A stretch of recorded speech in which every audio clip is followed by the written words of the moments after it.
So hi guys, thanks for watching us and welcome to Saint of the Week.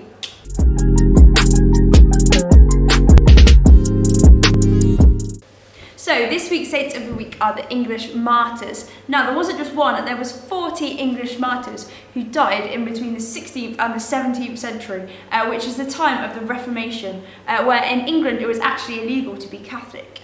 So I'm going to tell you about some of those saints and a bit about their lives.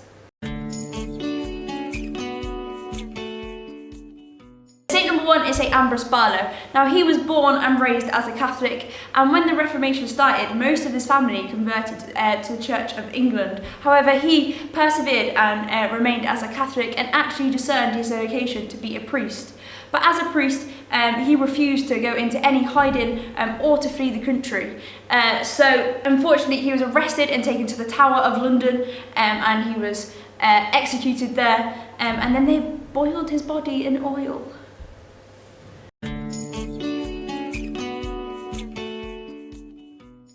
Saint number two is Saint Edmund Campbell. Now Saint Edmund Campbell carried all of his work as a priest during the Reformation under the ground. So he still said mass and he still had people to pray with, but he did it all underground until he was caught by a spy, where he was then taken to the Tower of London and where he was executed.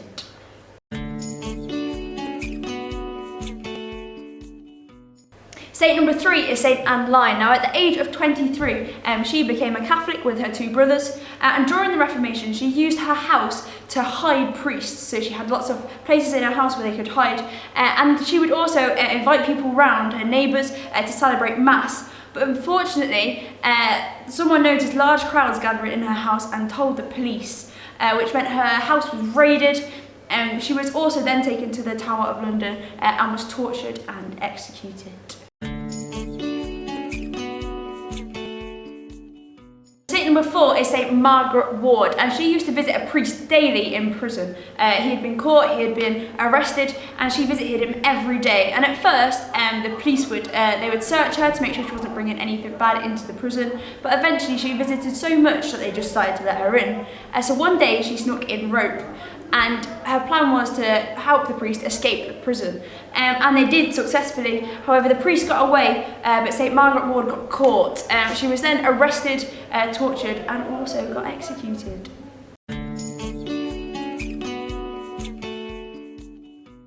So, number five, the English martyrs are a perfect example of where we see Christ working in people, especially when they're facing challenges and their faith was challenged constantly. So, how can we be more like them? How can we show our faith no matter who challenges us in every situation, especially if we're facing personal challenges of our own? So, I'd like you to think about how can you turn to God when we face challenges, whether that's saying a prayer or coming to visit the chapel. Think of ways which God can help us get through those challenging times. So thanks for watching. I hope you enjoyed learning a bit more about some English martyrs.